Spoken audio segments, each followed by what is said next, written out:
Assalamualaikum warahmatullahi wabarakatuh. Alhamdulillah, kita sambung video kita yang selanjutnya ya teman-teman, tentang mengulas tafsir muyassar. Kemarin kita membahas dari surah yang di jilid pertama, karena tafsir ini kawan-kawan cuma 2 jilid, karena ringkas ya, memahami Quran dengan terjemahan dan penafsiran yang paling mudah, simple, mudah dipahami. Jadi teman-teman, di jilid yang kedua itu penulis itu menulis sambungan dari jilid pertama, dari surah Thaha sampai dengan surah ke-114, surah penutup, surah An-Nas. Jadi di dalam surah Thaha, di jilid yang kedua tafsir muyassar, yaitu tafsir yang ringkas dan mudah dipahami, beliau membuat daftar isi di surah Thaha. Isi yang terkandung dalam surah Thaha itu, Al-Quran diturunkan sebagai peringatan bagi manusia, isi kandungan surah Thaha. Termasuk juga ada kisah Nabi Musa dan mukjizat Nabi Musa, perintah Allah kepada Nabi Musa dan permohonan Nabi Musa alaihissalam, kisah Nabi Adam dan pembangkangan iblis, lalu beberapa peringatan dan ajaran tentang moral-moral. Jadi di dalam surah Thaha itu surah yang terkandung tentang kisah-kisah Nabi Musa dan saudaranya Harun, Nabi Harun, dan kisah Nabi Adam juga ada segelintir ya.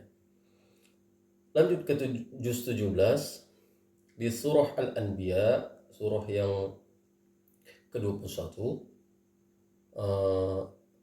Di surah Al-Anbiya ini terkandung ocehan kaum musyrikin terhadap kerasulan Nabi SAW, serta wahyu yang dibawakannya dan bantahan Al-Quran terhadap ocehan tersebut.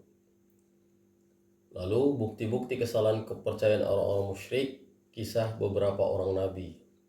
Itulah yang terkandung dalam surah Al-Anbiya. Di surah yang ke-22 Al-Hajj, isi yang terkandung di dalam surah Al-Hajj, penulis menulis dalam tafsir ini kehidupan di hari kemudian, dahsyatnya hari kiamat. Itulah isi yang terkandung di dalam surah Al-Hajj. Celaan terhadap orang-orang yang membantah Tuhan, proses kejadiannya manusia dan tumbuh-tumbuhan adalah bukti nyata tentang kebenaran hari bangkit. Dan banyak lagi ya teman-teman ya, tentang haji ada juga, nikmat-nikmat Allah kepada manusia ada juga, setiap menceritakan tiap-tiap umat mempunyai syariat tertentu, syariat masing-masing ada juga, menjelaskan tentang hakikat agama Islam bukanlah agama yang sempit ada juga. Dan lanjut ke juz 17 dari surat Al-Mu'minun, orang-orang yang beriman.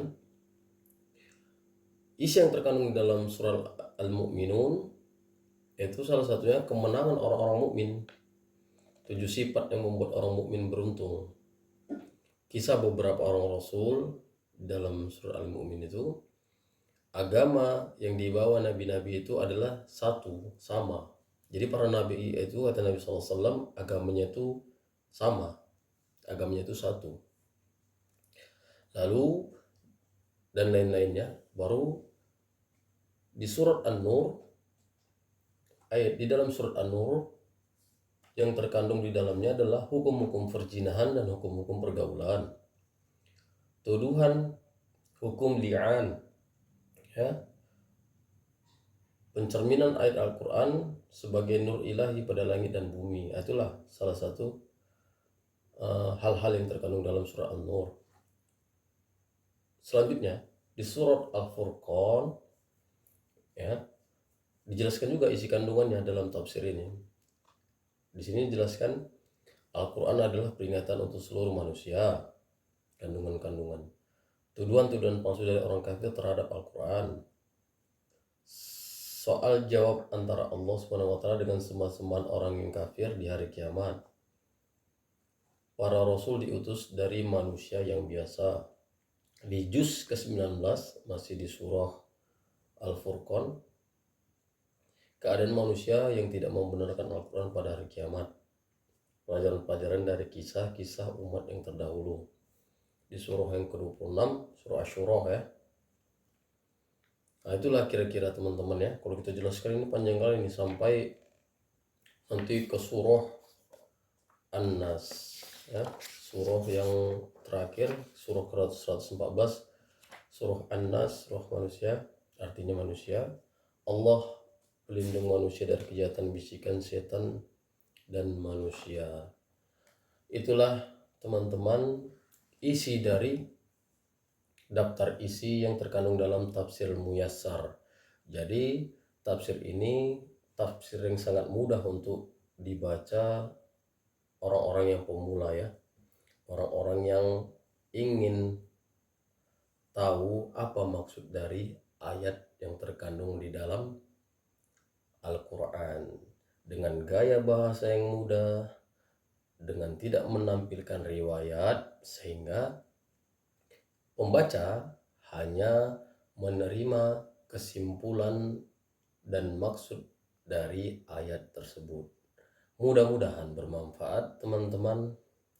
Semoga apa yang telah dibacakan tadi menambah wawasan kita sehingga kita ingin mempunyai tafsir ini ya sebagai sarana lah untuk memahami isi yang terkandung di dalam firman Allah Subhanahu wa taala. Semoga bermanfaat.